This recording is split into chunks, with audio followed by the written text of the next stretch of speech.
Welcome to Selfdiscoverymedia.com, where the orchard of wisdom shows are at your fingertips. It ignites your soul, your heart, your spirit, your mind, and your body with illumination from people who have made the journey before you.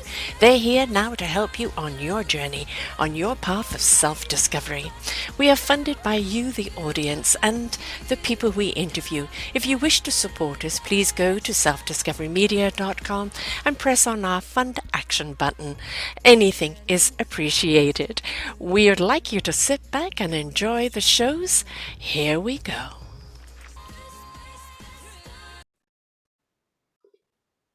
Good morning, good afternoon, and good evening, everybody. Welcome back to another edition of Choose Positive Living, right here on selfdiscoverymedia.com. I'm your host, Sarah Troy. My wonderful guest is Simone Knego. She says that we can live the extraordinary, unordinary life. And I totally agree with you. We can be extraordinary and we can be unordinary. You can be. It's all up to how you choose to look at your journey. That is the title of her best-selling book, The Extraordinary UnOrdinary You, where she details her journey of adopting 3 of her 6 children, her climb of Mount Kilimanjaro, and the funny, scary, and inspiring stories that came along the way. Her goal is to help others realize the small choices that can make every day matter. We all have the power to inspire others just by being who we are. She's been married to her husband for 27 years, has 6 children, and she graduated from the University of Florida with both bachelor and master's in accounting. She has a CPA, and she realized early in her career that she wasn't meant to sit behind a desk. She's a storyteller and loves talking to other people. And she truly believes that she can learn something from everyone you meet. 100% agree with that. Storytelling is what we've been doing since the beginning of time. It's how we learn, it's how we get inspired, it's how we give ourselves permission to go and do. And I think it's exceptionally important in life. Welcome to the show, love. Thank you so much for having me here. And we have your 6 beautiful children behind you. Kudos for having 6 kids. I had 3. Gray hairs have got their names on it, so I know it can be exasperating. But as we were saying before, the more you have, the more they interact with each other, support each other, stand up for each other. Yes, they fight, but at the same time, they really truly know how to love and be there for one another. And there's something about having a larger family that can be a gift in itself, isn't it? Absolutely. I have learned so much from them, Mm, but also looking at how they interact and how much they learn from each other. I mean, yeah. just certain things like patience. I Yes. mean, that's a huge one. And Yes. it's fun to watch them as they grow up and be able to explore things on their own. It's just been an amazing experience. There's the patience, which is a big one, which I think as a human race is not something we practice enough. And if we can practice it early in life by be patient, your time will come. Um, it's be patient, be supportive. And those are the things that if we can learn it very, very young, I think it is that quintessential deep breath that we need to take. Not everything has to happen now, this moment. And we've got into a society, Mhm. download emoji, it's now, I want instant gratification, my attention span is 2 seconds. And it's like, what are we doing to ourselves? Because when we take the deep breath and take it in and really see what's around us, that's when we really truly see the gift of life, isn't it? Absolutely. And it's funny because we do live in this society where it is the whole instant gratification and I've had points in time where I send an email to someone and I don't hear back for multiple days and I'm like, "Oh, I guess that they're not interested or I guess Mhm. they're upset with me." And my husband always says to me, "Seriously, Simone, take a step back.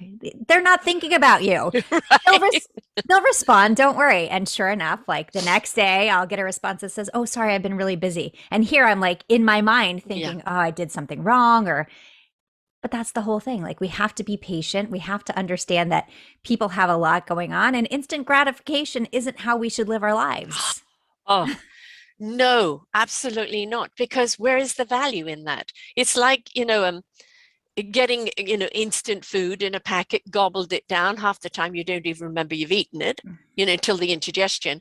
But the actual cooking, buying the food, preparing the food, the smell of the food as it cooks, the serving of the food, everybody smiles as they eat it, the happy tummies afterwards, that gratification of that meal and the appreciation, right back to the farmer who farmed it, I think helps us digest better. But I think if we could live in that appreciation and that gratification of that, then I think we'll be far ahead of ourselves.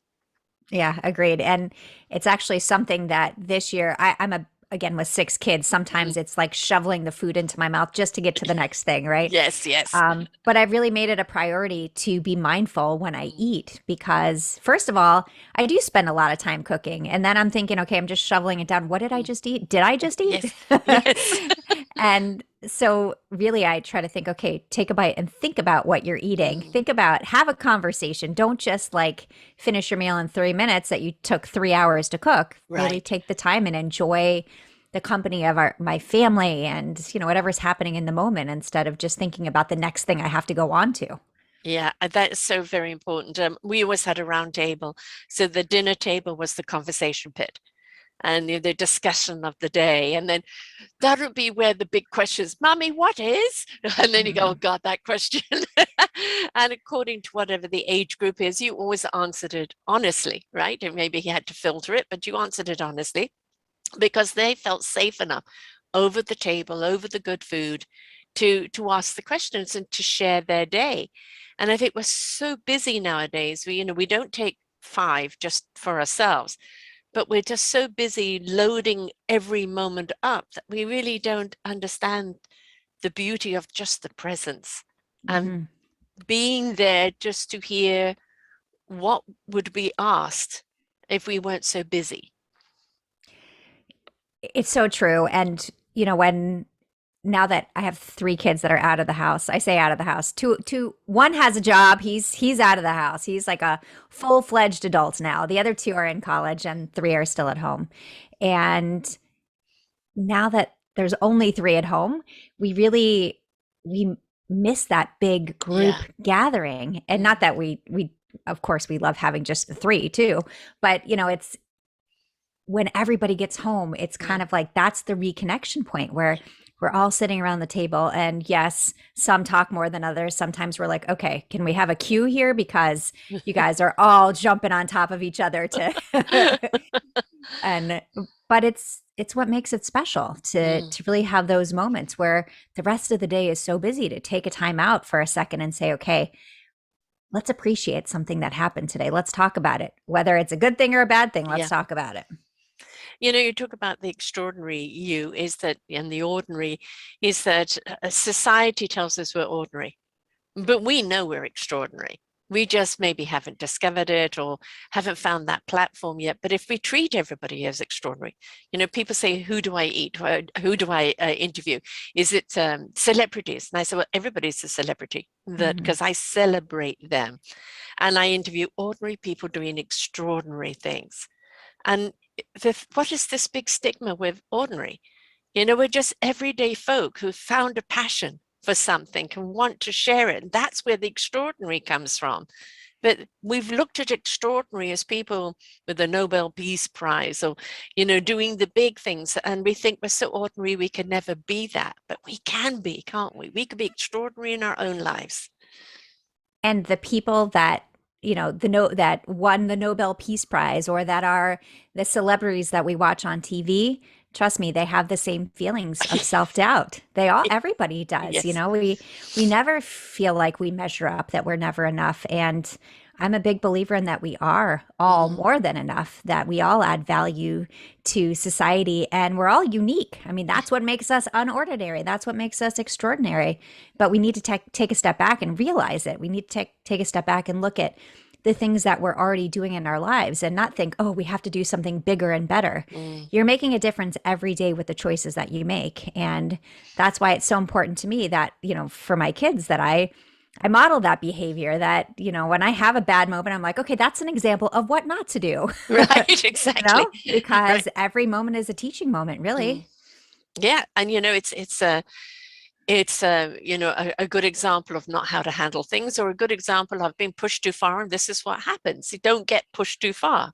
I mean, we all have our boundaries, we all have that limit, and if you push beyond that limit, we're actually beyond control at that point.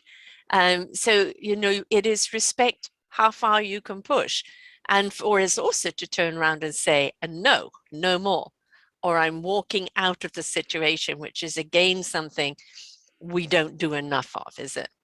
Yeah, it's very hard to say no to people. I mean, definitely.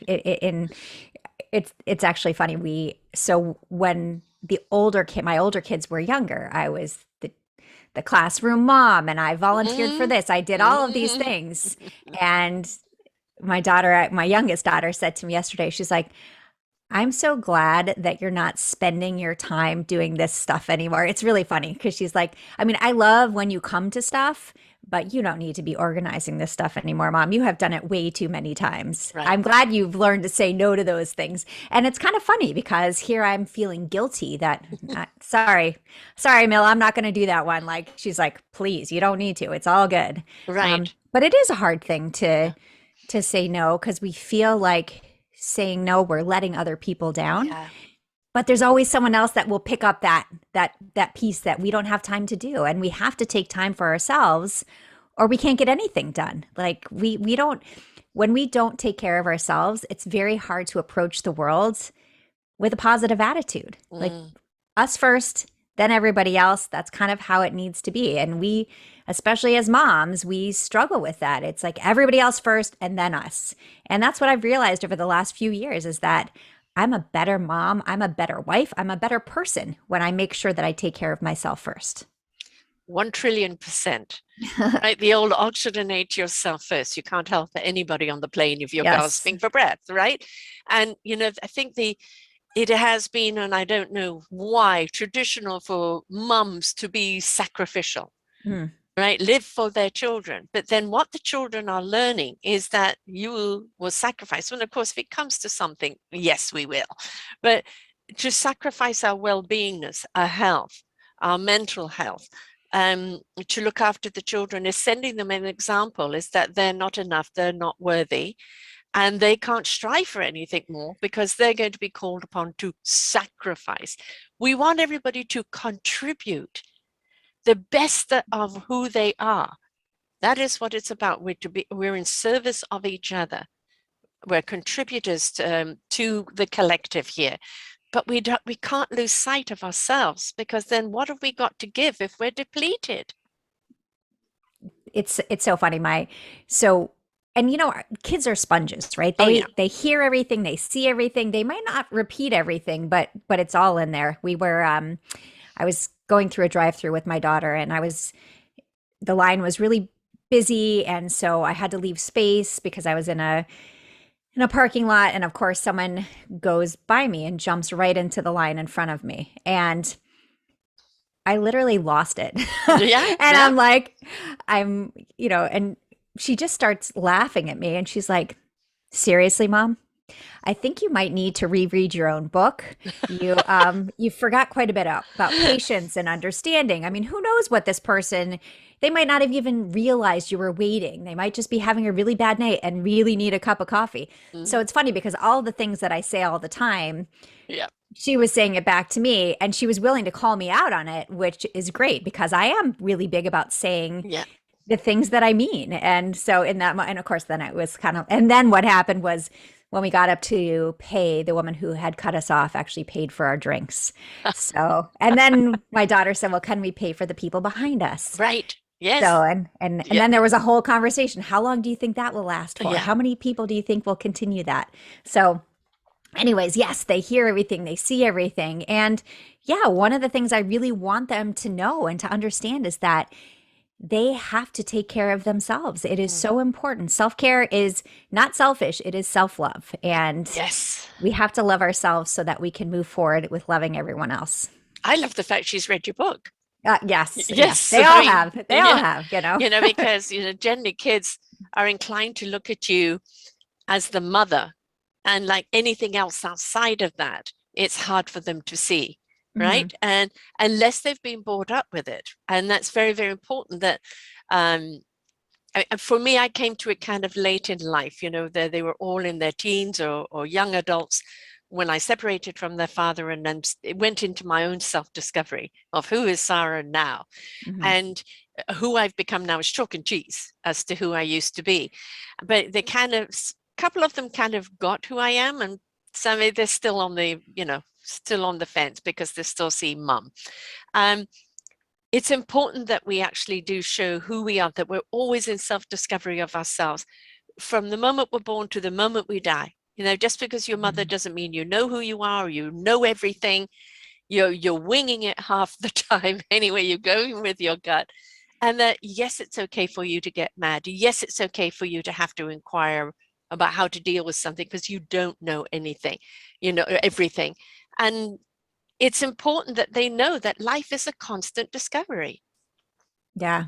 It's it's interesting because I think for the first I'm turning 50 in March, and Still a for the baby.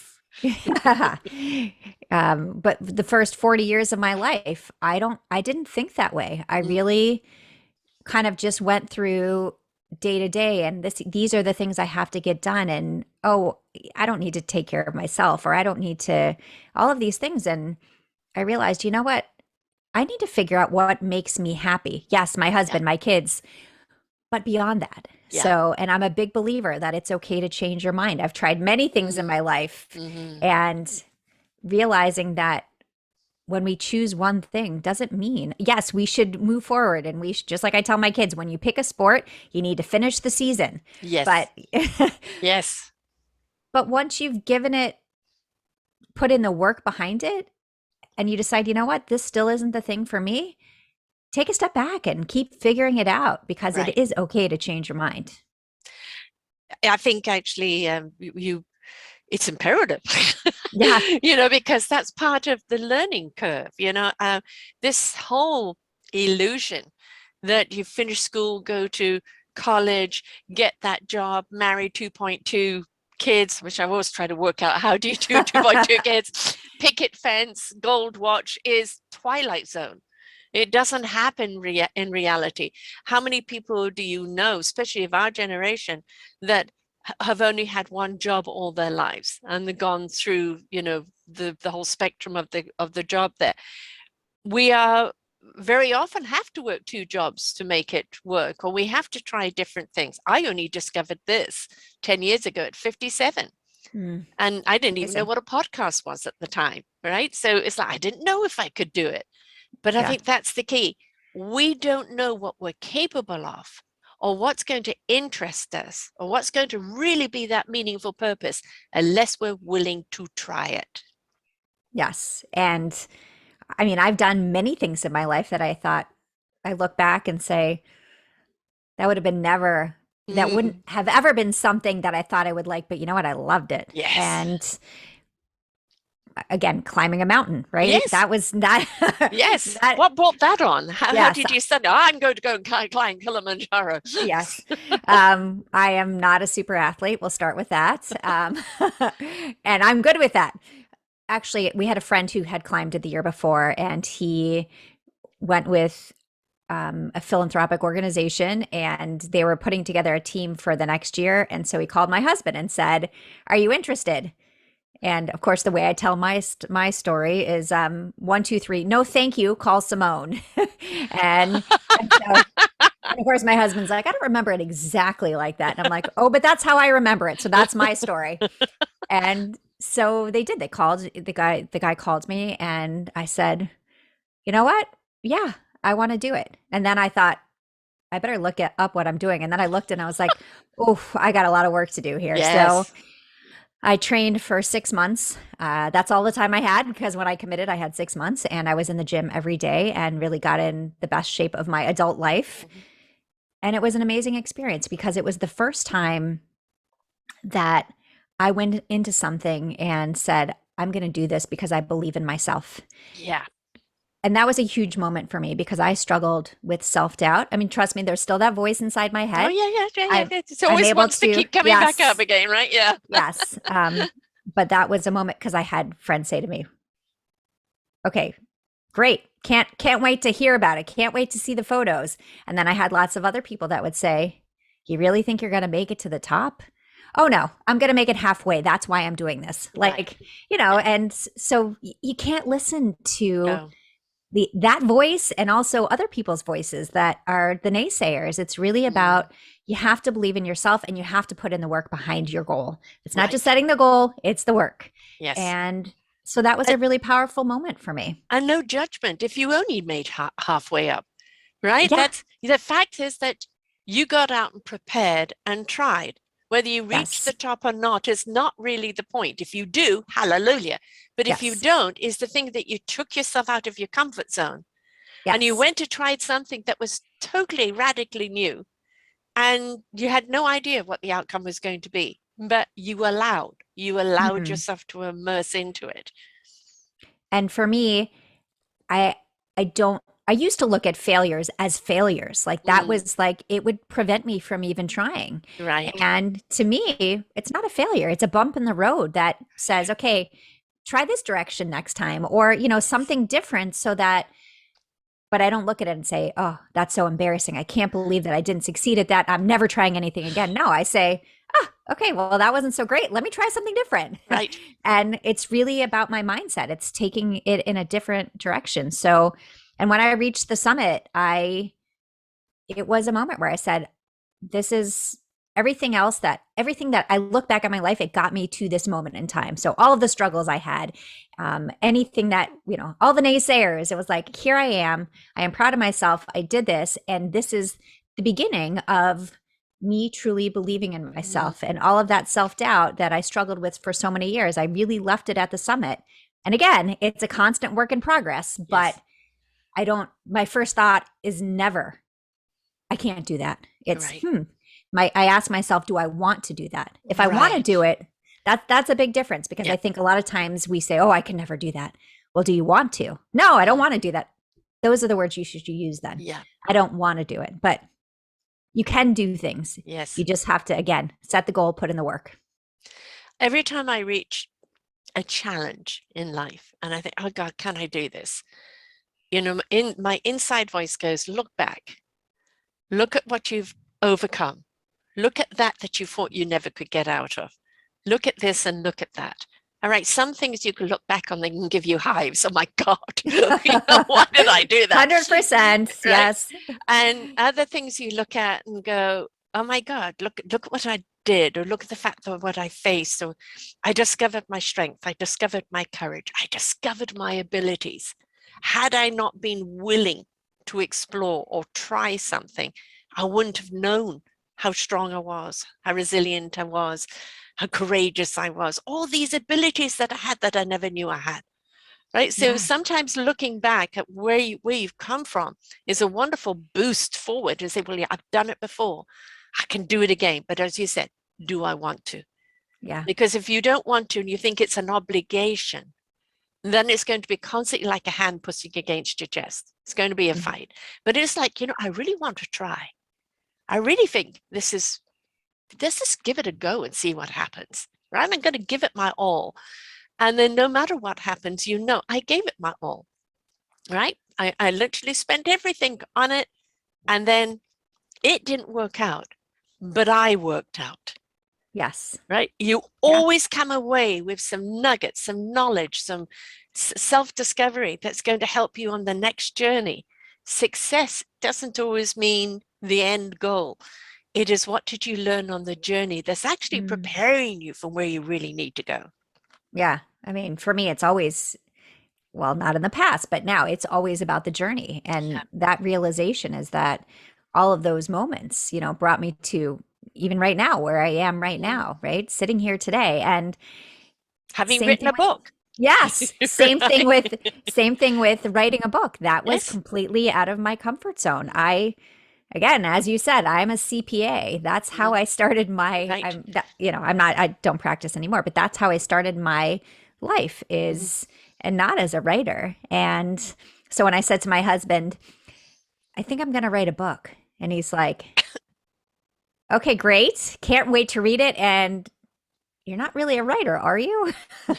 And it wasn't like a negative thing. It was just kind of like one of Yeah. those comments where, and I was like, no, but you know what? Why not? Why can't I be? Right? I mean, I love storytelling. Mm, I love public speaking. And that was kind of how that process began, was that I was doing some volunteer work. And through the volunteer work, I was doing a lot of speaking, and I would talk a lot about my family and my journey. mm, And then people would say, well, have you written a book? You have such amazing stories. And I'm mm. like, oh no, I'm not a writer. Again, limiting myself, right? Yes.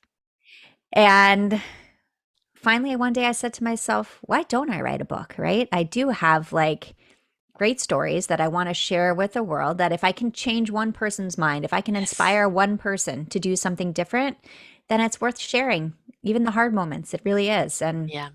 so that was kind of the beginning of that journey. And when my husband, the best part was when, so I didn't let anybody in my family read it until it came out in a book, except for my daughter, Olivia. She's now 19, but she's really good with word choice. I'd be like, Mm, okay, I'm struggling with this sentence. What do you think?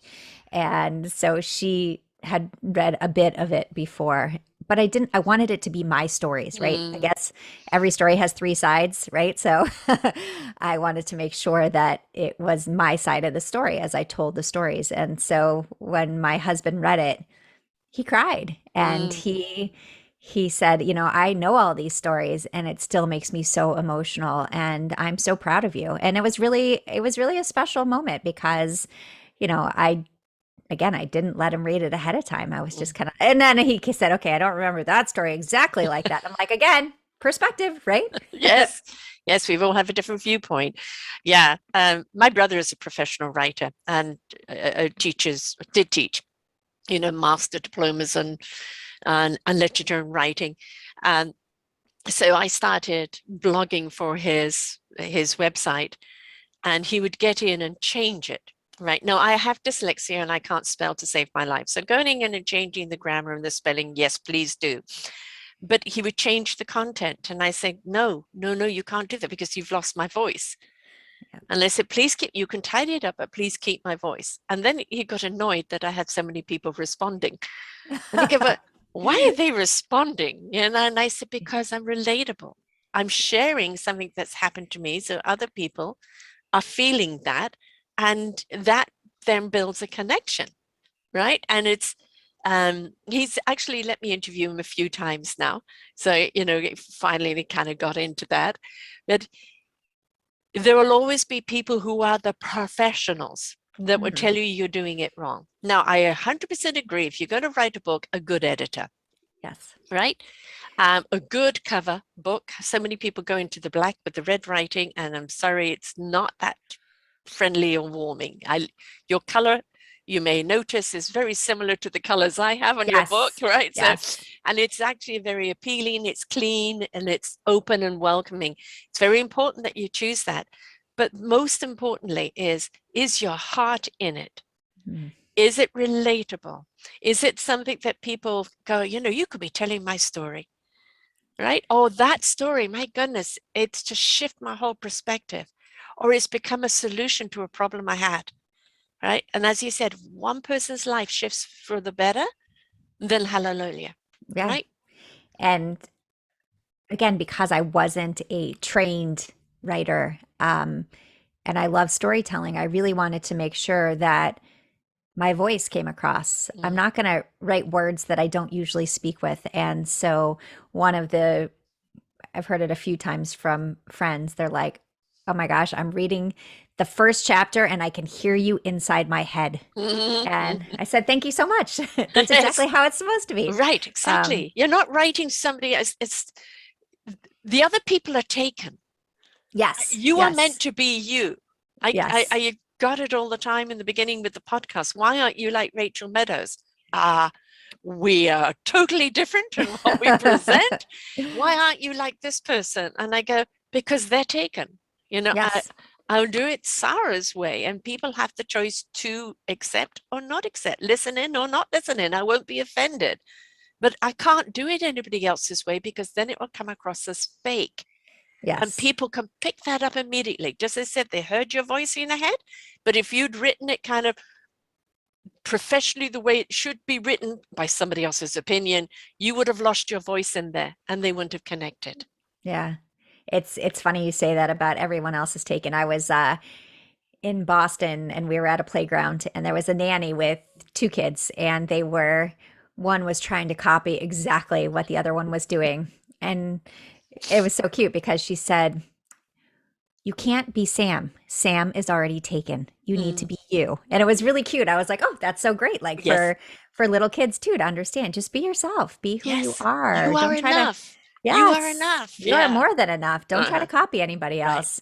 Um, but yeah, we get that feedback of yes, the editor is one of the most important parts of the process. And even with an editor, one of the funniest things that happened was I sent a few of the books to some friends, and one friend, she starts reading and she sends me a photo and she says, "Is this supposed to stay that?" And I was like, I read it and I was like, "Oh, how did I miss that? How did Mm, they miss that?" yeah. But basically, I was like, "No, it's my new superpower." So the line is supposed to be making, lemonade out of lemons. And I wrote making lemons out of lemonade. And I said, "You didn't know I could do that?" And she's like, "Actually, Simone, I believe you probably could." So, I had to make it into a joke. Yes. And obviously we fixed it. And then the next set of books that were printed, it was fine. But it was kind of funny because you can look at something so Oh, many yeah. times Yes. and we all make mistakes. That's part of being human, right? And Right. to judge somebody based on those little things, but she was hilarious. She's like, "I love this." She goes, "I think you should leave it." I was like, "What's funny? Nobody else noticed it. Like, you are the Right. only one." I was Because like, "You they're, get a prize." yeah, no, Yeah. the people's memory of what that saying is automatically Yes. changes it around for them. As I said, I have dyslexia, so whenever I write something, I will write it. It looks okay to me. I've done Grammarly and everything else. Then when I revisit it a few days later, then I start picking up how everything. Mhm. But at the time, it's perfect, right? And because my mind obviously sees things in different ways, and it's only at the revisitation that you can see it. And you know what? Don't beat yourself up. Mhm. I've had somebody say, "Well, I can't listen to your show because you have a spelling mistake on the blog." Then I just simply said, "My show then is not for you. If you're so hung up on that you can't hear anything else, you're not ready for this information." It's so true. And my 17-year-old son has dyslexia, Mm, and the way his mind works is so fascinating to me. He has the most incredible visual memory. mm, So when we're driving somewhere, I'll be like, "Do you remember how to get to their house?" He's like, "Yep." He might not read the names of the streets to me, but he can tell me exactly where to turn. yeah. He can be there one time and it can be, 50 turns to get there. He knows exactly how to do it. And the other thing that was fascinating is I remember when he was younger, we were working on, phonics and everything with it. And he was reading something and the word was couch and he said sofa. Mm, And it's amazing to me how the brain yes, knows, right? Like yes, that to me was one of the most interesting things to see. And I was like, okay, this is really cool. yeah. And again, I've interviewed a lot of people who are autistic, and this autism, I've interviewed the parents of autistic children. They were told to, put their children in an institution and forget they had a kid. And they said no, and some of them had to fight with a stool on the walls and, violent behaviors. But their kids went on to getting degrees and doing things that are absolutely wonderful. But the difference is this: they're very focused and channeled in what they're interested in, and they're going to do it exceptionally well.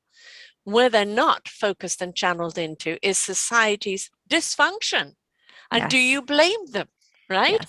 So it's like, oh no, we want you to be normal. Have you looked at what you think normal is lately? Hmm. So our 15-year-old is on the autism spectrum. Mhm. And, you're absolutely right. He will hyper focus on the things that Mhm. interest him. And someone said to me something about being normal. I said, "What does normal mean?" I Yes, said, this is who he is. That is normal. Like yes. why are we judging people based on, I mean, we're all different from each other. What does Mhm. normal mean? And so And why are normal we means demanding being they, you. right? Why Yes. are you demanding that they come into our world? Why don't we pay them respect and go into their world? We Yeah. would learn something. We would learn a great deal. Yeah. Um, and it's really, quite honestly, the beautiful world that they're in is that they're very focused on what they do. They're very focused on who they are. They're very true to themselves, Yeah. right? And what are we out there flapping in the wind with doubt, insecurities, trying to fit into society's dictation, and, just quite honestly, not being true to who we are. So I think we can take a huge, big tip out of their book there and go, okay, maybe there's something to this. Yeah. And there absolutely is something to it. And it's fascinating to me that, we don't see it that way, right? Right. Like that we're thinking all the time, okay, what's normal? Yeah. He's not normal. I've had people say, I'm like, no, yes, he is. He's amazing. He has Yes. these amazing skills and things that, we wouldn't see if we didn't look at the world through his Right. eyes. Exactly. And again, that's why when we talk about being ordinary, Mm. none of us are ordinary. No.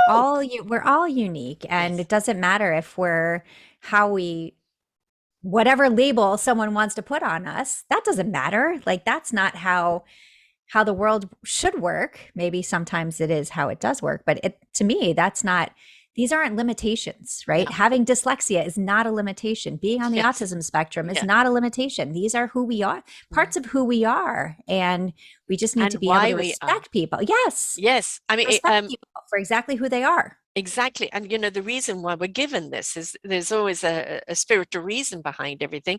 I was given asthma at the age of 2. And so consequently, I spent most winters in bed, sick with bronchial asthmatic. And basically, out of 6 years of school, 12 years out of schooling, I only accomplished 6 or 7, if you add them up. So I exempted myself from school as soon as I was 16, because there was just no point in me going on any further. I was so academically behind. But I could have these wonderful conversations with my teachers, and I was a channeler, and I kind of channeled things they needed to know when they needed to know it. They go, how do you know that? I don't know. Can you repeat it? No. Yeah. Because literally I'm channeling, and it's like they realize, but you have a different intellect, Sarah. Your intellect is a spiritual intellect, not an academic intellect. Don't let it hold you back. Just be yourself. But Oh, I'm brought wow. up in an era where that academic piece of paper was absolutely important. Now, yes, it's great if you have it, it can open up some doors, but look at your entrepreneurs now, where they've taken life experience. You're not doing accounting anymore. You've taken Right. the Yeah. experience of life, you've put it together in everything that you do. And now, through that beautiful experience, you are sharing more authentic wisdom and knowledge than you would be if it just been being a bookworm, repeating what the book said, following the format. And whose format is it anyway? Yes. Yeah, absolutely. And it's one of those things, especially as a parent, we're like, okay, what's the right thing, right? Mm-hmm. The right thing is what works, right? It's what works for you, what Yes. works for your child. And again, not limiting them, but also not saying this is the absolute way you have to do it Yeah. because that's what the world demands of you. And that's not true. I mean, we've seen that. We've seen that, you have these choices to be able to get through and decide what you want to do with your life. And college isn't for everybody. We Right. realize that, as we look at our kids, we're like, okay, maybe that isn't where they want to be or what they want to do. Um, and And it sometimes doesn't it's it hard doesn't because it doesn't go mean ahead. they're not intelligent. No, not at Right. all, Yeah. But again, just like everything else, we have these societal pressures that Yes. say if you don't go to college or if you don't do this or if all of these If you ifs don't earn the and 6 figures. right, that it's not enough and Right. this you're not enough and that's not true. And No. it really is about doing what works for you, what works for your family and believing in yourself. Most Mhm. importantly is believing in yourself because I always say that yes, it's good for our kids to struggle through certain things, Mm. but I never want to set them up for failure, No. right? Like especially like with Noah, like when, with him being on the autism spectrum when he was younger, Do I want to take him to a loud concert so it's Mm, going to really be hard for him? No, why am I going to do that to right. him? Like, understanding what things that he's comfortable in and what he loves to do versus, oh, you have Mm. to do this because this is what we're doing today. And it just doesn't work that way. It's going back to what I said in the beginning, those boundaries, your limitations, Yes. right? It's like, it's okay to say no. It's okay, not for me. Oh, but Yeah. everybody else is doing it. Good for them, Yes. Yeah. right? Yeah. It's not for me, and I have to stay within my comfortability. Yes, we want you to push yourself out of your comfort and try new things, but not to the point where you feel at risk or it's detrimental. Hmm. So the more you get to know yourself, the more you know your own limitations. And there's nothing wrong with limitations, folks. That Yeah. just means it's your boundaries. You are not willing to go any further than that because you're not comfortable with it, or it's just not you. You don't want to do it. And Yes. it's okay not to want to do it. Yes. Right? Oh, yeah, but somebody else doing do that. And if you want success, you've got to do that. No, I don't. Yes. Right? And It's not you my have to kind of fit in success. the size 2 jeans, and you have Yes. to, all of these things that this is what Yeah. makes you the right person. No, Right. that's not true. That And is then you not talk to true. somebody who's in a size 2 jeans and they're not comfortable with themselves because they're No. trying to fit into something else. And it's like, Yes. society, will you shut up and try to tell me who I'm meant to be and allow me to be who I am? Yes. Yeah, completely. And, again, something else that I struggled with and felt like it was a struggle for so long is weight. And Mm-hmm. yeah, and I'm not willing to do a diet anymore. I'm just not, No. because, you diet and you gain it right back. Like, I want to enjoy my life. I want to be healthy. Yeah, Yes. that's a big part of it. But I'm not going to starve myself to lose 5 pounds to go get in a bikini. Like, Right. really? Like, See that's the just, voluptuous me. yeah.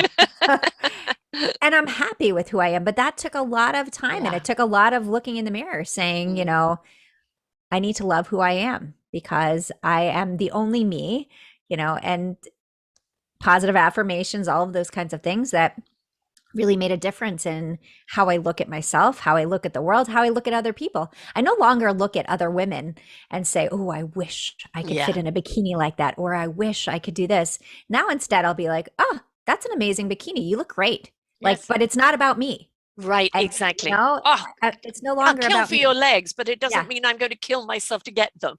Yes. Yeah. Like, you Exactly. look beautiful. Yeah. Like, you look amazing. And really understanding that looking at someone else and trying to compare yourself doesn't bring any value to yourself, No. right? It just makes you feel bad about Right. yourself. And instead, why not just look at them with positivity and say, Uh, hey, that's a beautiful dress, or mm, not like, oh, I wish I could have a dress like that. No, mm, like that doesn't help anybody. And they're no. not looking at you thinking, what is she thinking? Right. Yeah, exactly.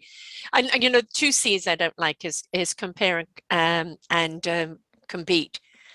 We're not here to compete with each other. We're here to support with each other, to elevate each other.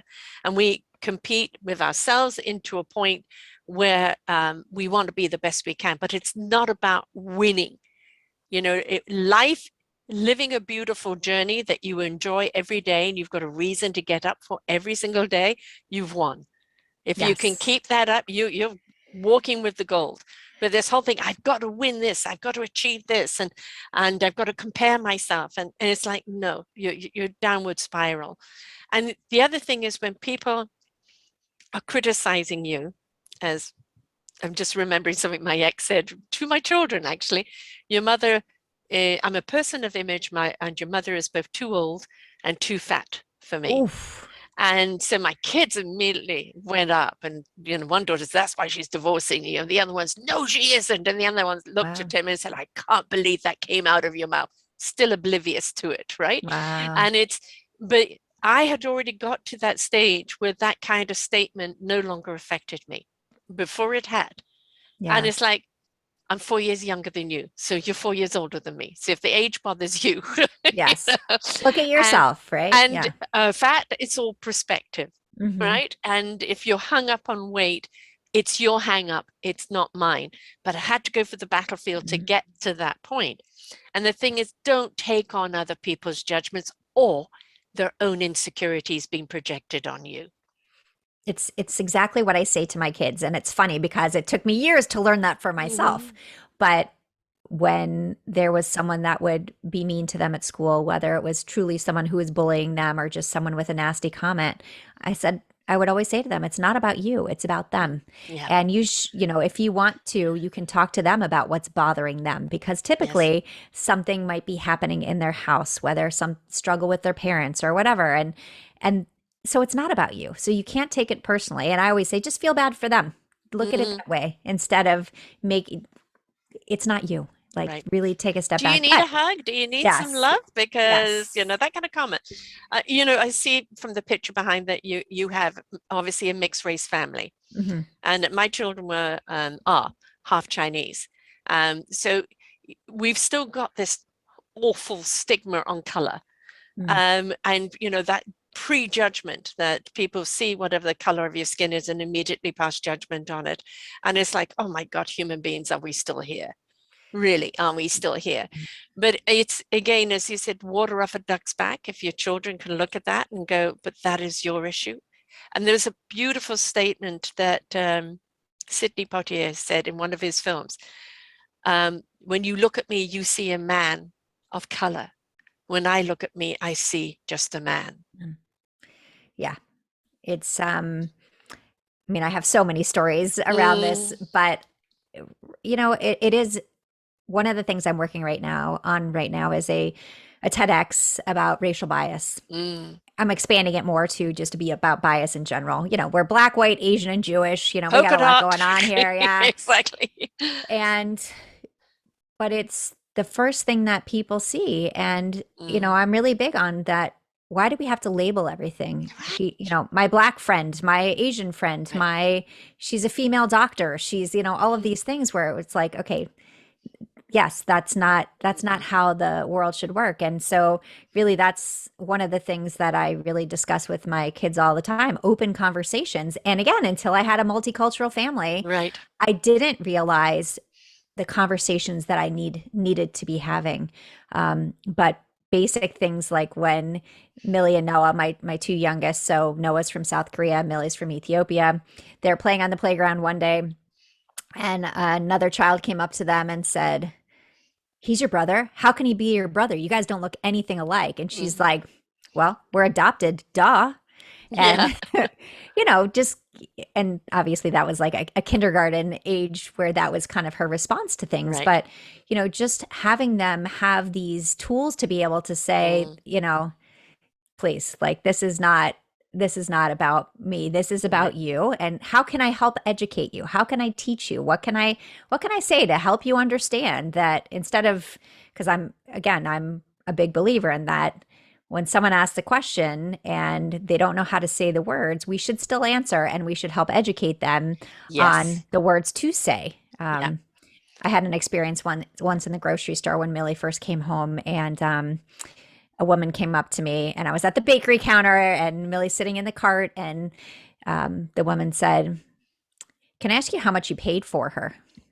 And I instantly want to go, like, and so I'm like, okay, take a breath. Hmm. Um, so let me start by saying you don't pay for children, and but why ask that? And then we went through a whole conversation of like terminology, and her intentions were pure. She's like, Mm. my daughter hasn't been able to get pregnant, and I really want to help her with adoption costs. And she's Yes. like, of course I didn't mean to offend you. And I was like, okay, well, how can I help this woman understand like the words to use and why Yes. that would be offensive? And it was a great conversation. We stood there for 15 minutes talking about things, and And she it went was, away yeah, educated. yes. And Totally I look at felt things good in a about different it. way. Yeah. I could have instantly just gotten upset and said, Yeah. okay, lady, get away from me. Right. But Exactly.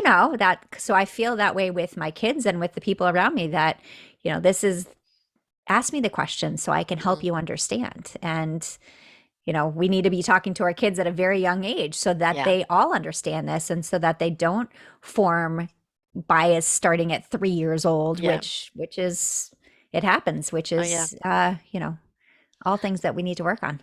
I have a lovely gentleman I've interviewed a few times called Rob Shear, has an incredible story.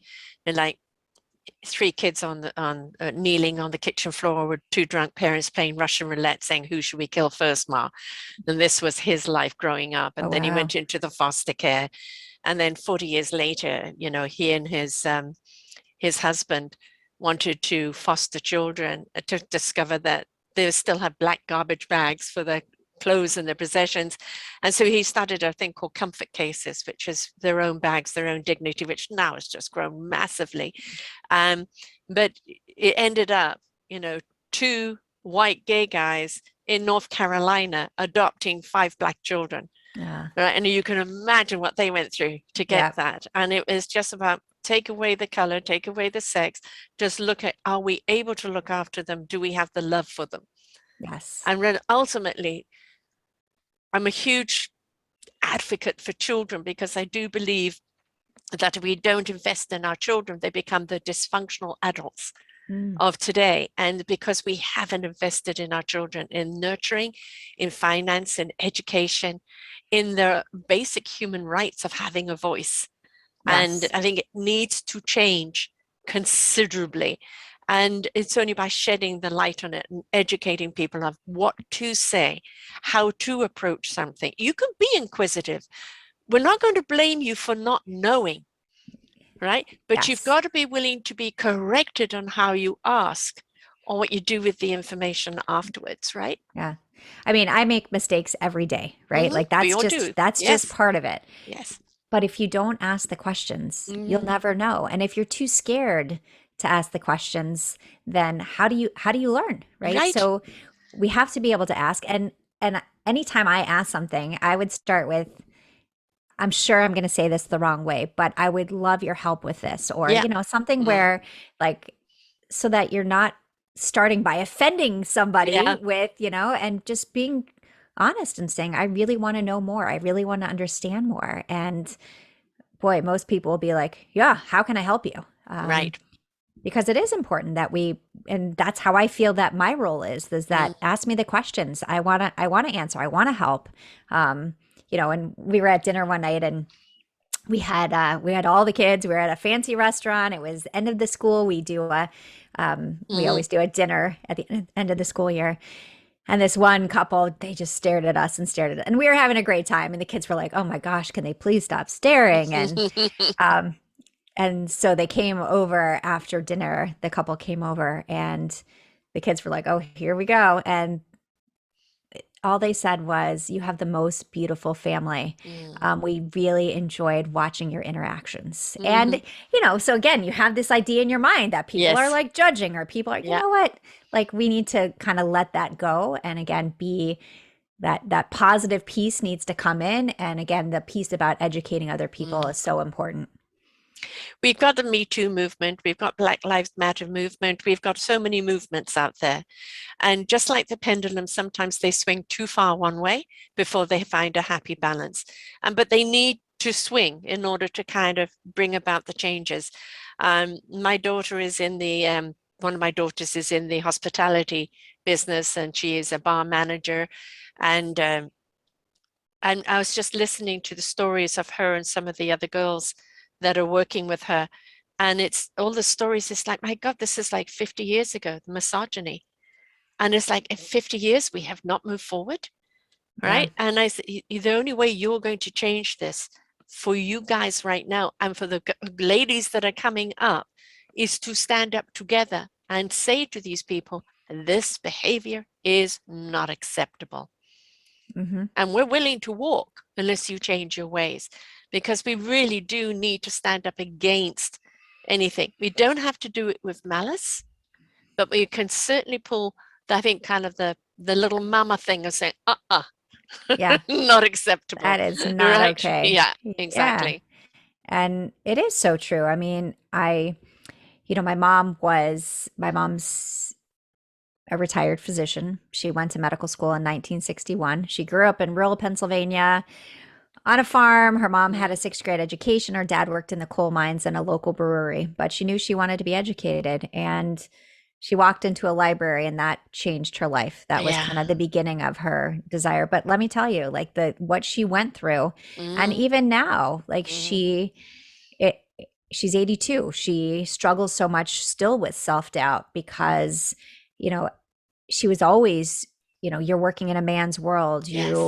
You're not enough. And Mm. she was always reading another self-help book on the weekends. And um, as I mentioned, she's moved in with us for a bit until she finds a place where she wants to live. And one of the boxes was like, it said self-help books. And I was like, oh, I remember all these, Mom. But what I say to my girls is that, you stand up for yourself Mm. because you are more than enough and you make a difference in the world and you have a lot to offer. And what's interesting is one of my daughters was having an issue with one of the guys in one of the groups that she was working in. And she just kept texting me. And he's like, he's so anti women and blah, blah, Mm. blah. And I said, why don't you talk to him? He might not even realize Yes. what he's saying. It's a pattern that he's Oh, repeating. Yeah. right. And she's like, oh, Mom, I don't know. I was like, I know. I was like, give it a shot, see what happens. And, he didn't realize how things were coming across.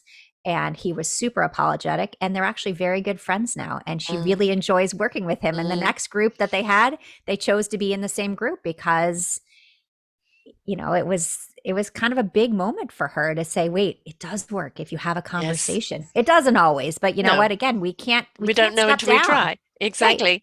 And it's And you important for got to us to look at step it, up.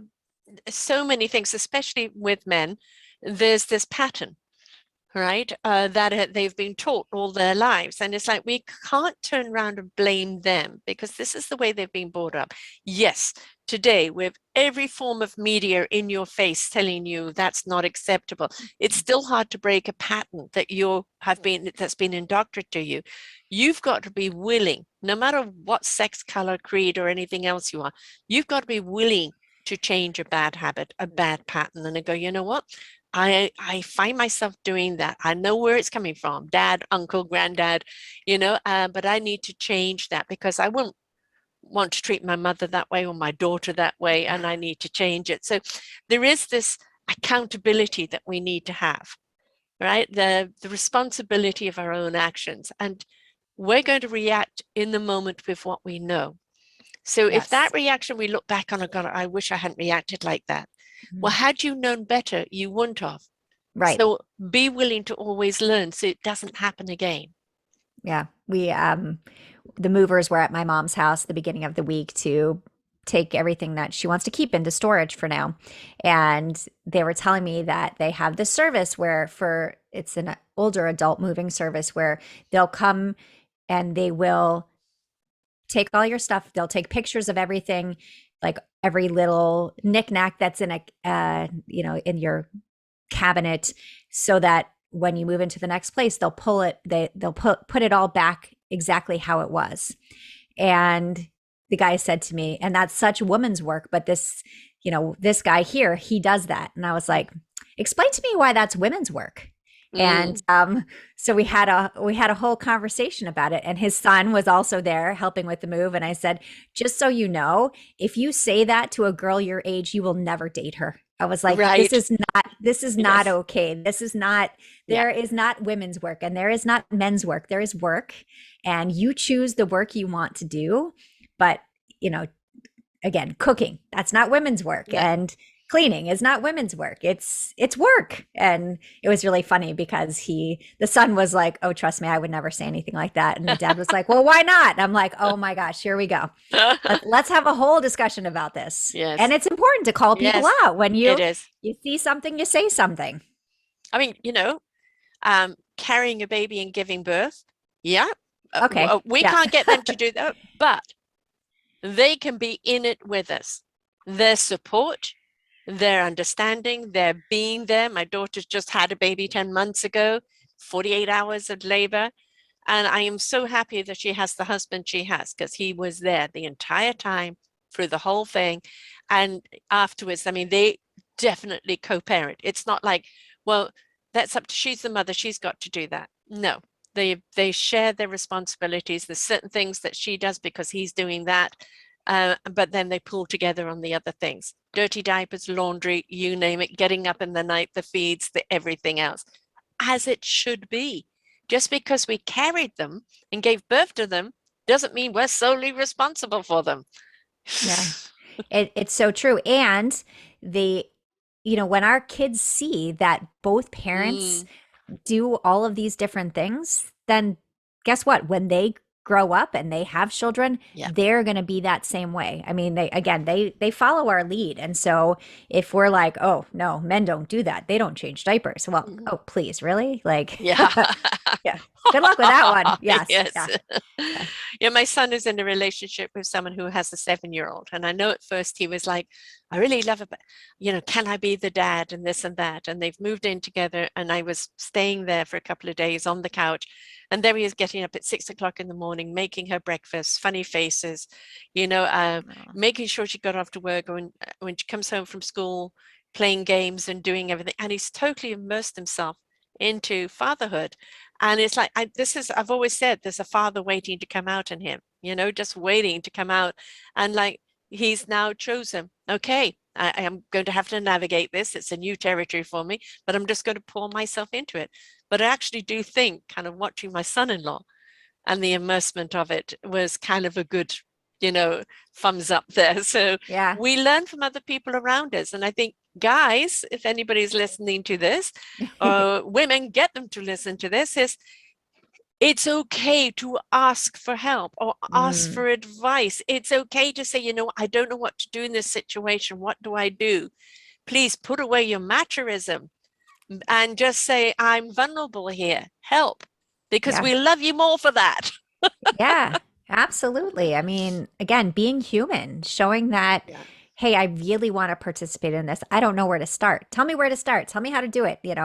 And that's like one of my favorites. Like if I'm at the park or something and I see a group of men with pushing the strollers, and I'm like, Yes. God, this is how it should be. This is Yes. like, it's fantastic to see. It's not women's work, right? Our Right. children are all of ours, Right. right? So You it's know, you're not just the seed, you're the parent. yes. I have a Yes. wonderful Amon Bolt, AK dad, the second time I've had him on, and he's written numerous books. And we were talking about the 20th version of his book, Expectant Father, and the toddler years, and this and that. And it's like, it's okay, guys, to say, I need to listen to these shows, I need to ask this help. We went into parenthood with very little information. We learned from other mums around us. What do you do when your kid does this? What do you do? Have you tried that?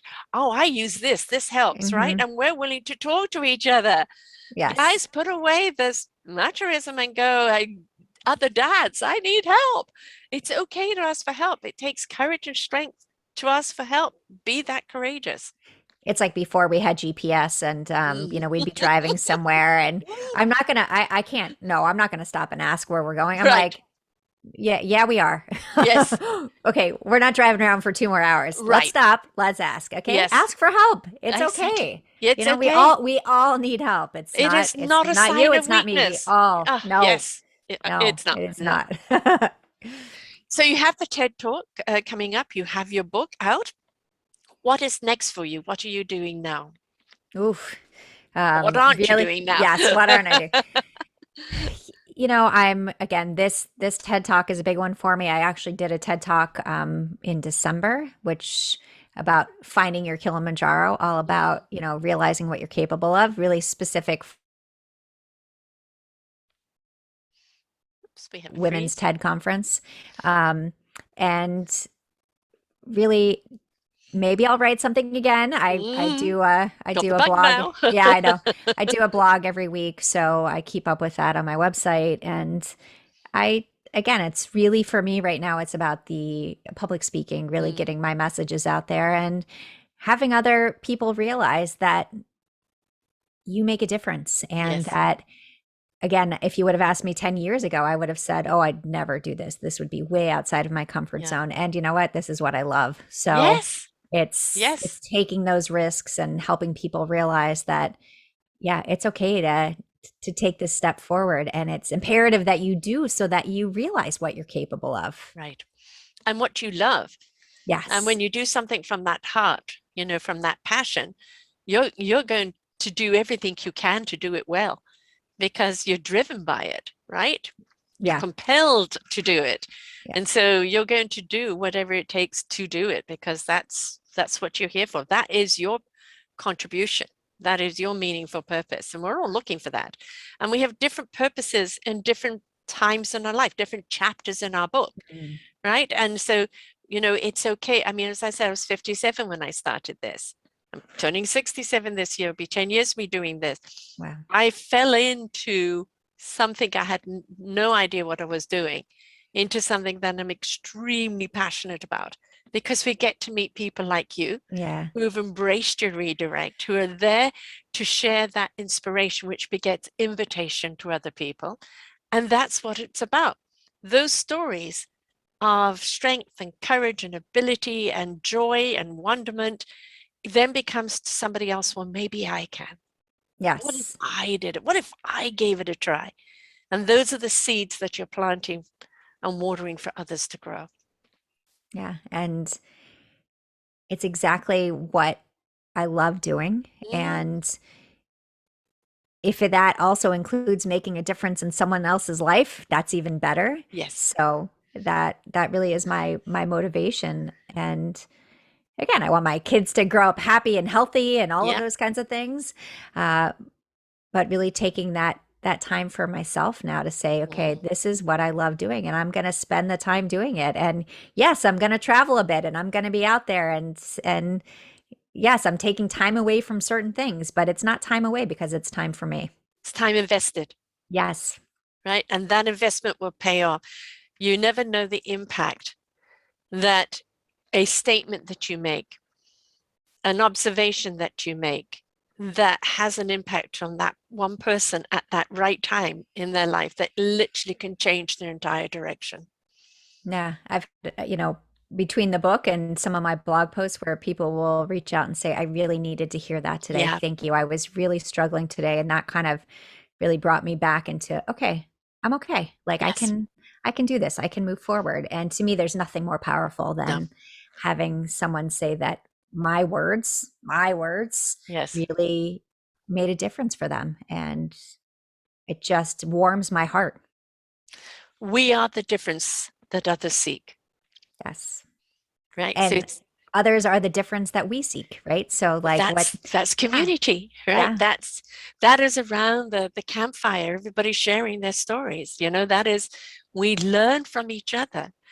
When we're there for each other, we grow Mm, exponentially. And it's really, really important that we look at that big word community and what is our community and who are we helping, because we've all of service to one another. We're all contributors and it needs to come from the heart, because if it doesn't come from the heart, it's not felt the same. So when you watch these singing competitions, there could be somebody who sings perfectly and then the judge or the coach says, beautiful, but where's the feeling? And then you've got mm, somebody who hasn't quite got the same voice, but every time pulls those emotional strings. yeah. We want those emotional strings. We do, because we want that emotional connection. Everything is about relationships with ourselves and with each other. And if we can build that relationship through storytelling, through sharing, through inviting, through listening and caring, Mm. then we really are building a better society. Yeah, it's all about human connection. And Mm. for me, the last 2 years, obviously, it's been a struggle, right? I mean, it's hard to connect when you can't Yeah, connect. exactly. And one of the things I've loved is going on podcasts Mm. because I have met amazing people all over the world Yes, where that I learned something from everyone. And to me, it's a way to fill my bucket, right? It's a right. way to really say, wow, this is what I learned today. And I met the most amazing person today. And the kids Mm. are like, yeah, you didn't leave the house. You're still wearing your PJ pants. I was like, oh yes, but I have a regular shirt on. But yeah, like really taking, because it's about human connection and how we need to be an active listener so that we can take away something from every conversation that we have. And that to me is one of the best parts of this journey. It was an actor or a comedian the other day. Oh, Ricky Jarvis, I think his name. And he was on a show. I can't remember which one, but they're still doing it by Zoom for some people, right? Some Mhm. people come into the audience, some people don't. And he's saying, and as I've said all the way through here, that it's a gift to the talk show hosts because instead of 2 or 3 minutes, hair, lighting, everything, surface type stuff, you've interviewed people in their own homes, their own hair and makeup, their Mm. own comfortability, and the conversations have been deeper. The conversations have been more meaningful.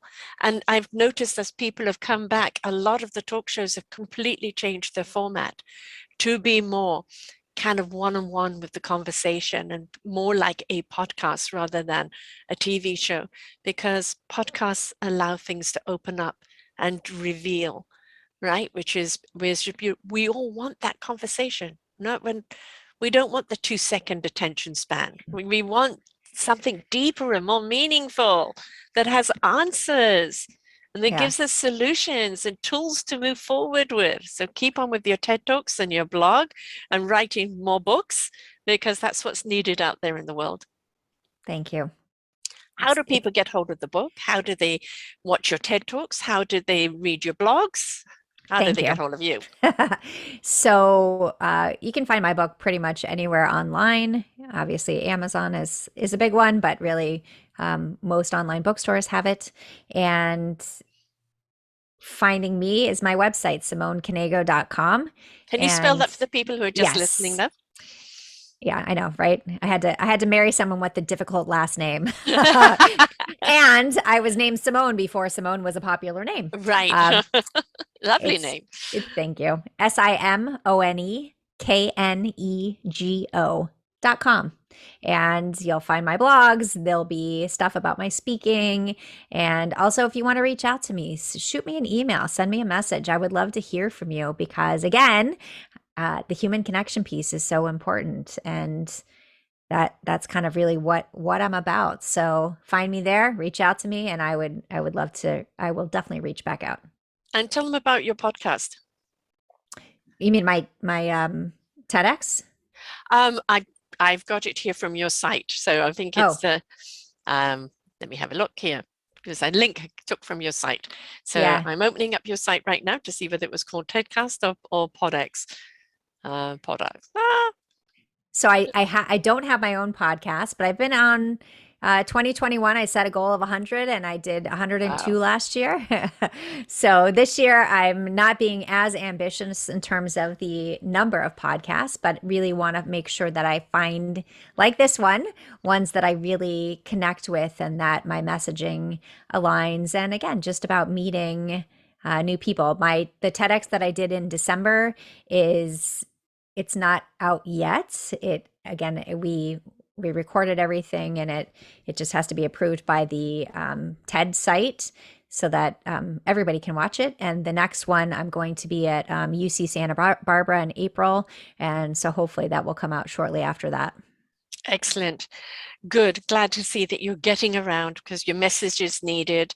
Um, just that simple thing of calling people out for saying the wrong thing, no judgment, but just did you know that that was offensive?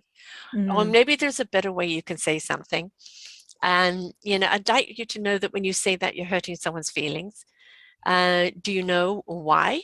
And some people will put up the defense and go, blah, blah, blah, and other people will go, no, I didn't know why. And yeah, they've walked away with more mindfulness. And if we could all step into a little more mindfulness, we might just all be a little nicer to each other instead of, choosing words that perhaps um, that can be unkind. So there's a lot to learn from everything. Thank you yeah. so much for sharing here today. Thank you so much for having me here. I really enjoyed our conversation. So people, please reach out and get the book. It's a wonderful gift, not only to yourself, but to other people you know. The Extraordinary UnOrdinary You. And, wonderful stories in there. I'm sure you're going to relate to a lot of them. But it's also, we don't have to wait for Christmas to give a gift. Mm, Giving a gift of a book is really giving a gift of love. So buy it for someone else that you know that needs it right now, because that's also a way of sharing that love and those solutions. So until next time, folks, bye for now. We hope that you enjoyed the show right here on selfdiscoverymedia.com. Please tune in to our selfdiscoverymedia.com/shows and you will see all the other genres that we have from you. Every week on Tuesday, we bring you new shows from illuminating people. If you know someone that should be interviewed, please contact us at info@selfdiscoverymedia.com. Now stay tuned for your next show.